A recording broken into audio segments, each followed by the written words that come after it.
Just జనవరి 3వ తారీఖునో 5వ తారీఖునో ఎప్పుడో ఈ సినీ యాక్టర్లంతా ఒక సభ ఏర్పాటు చేశారు.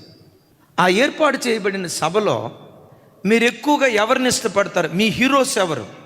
సినిమా హీరోలు, సినిమాల్లో పనిచేసే వాళ్ళు మీ హీరోలా? మీ తల్లిదండ్రులు మీ హీరోలా?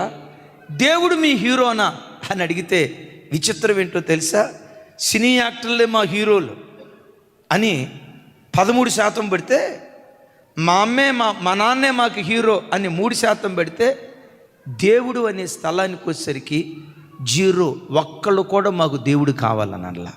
3వ తారీఖు 5వ తారీఖు ఇది జరిగిందంటే 2 రోజులు గడిచాయో లేదో పట్టణం తగలబడింది. పట్టణం తగలబడింది.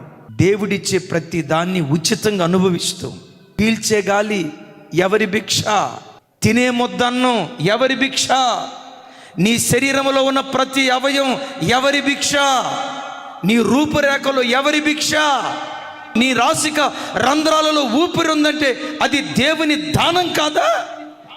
దేవుడు అనుగ్రహించిన ప్రతి దాన్ని అనుభవిస్తూ నాకు దేవుడు అక్కర్లేదంటే దేవుడు ఏం చేస్తాడో తెలుసు? ఎవరై నువ్వే నాకు అక్కర్లేదురా, నువ్వే నాకు అక్కర్లేదురా అని దేవుడే గనకంటే లాస్ ఏంజల్స్కి ఏ గతి పట్టిందో ఆ మాట అన్నవాడికి కూడా అదే గతి పట్టింది.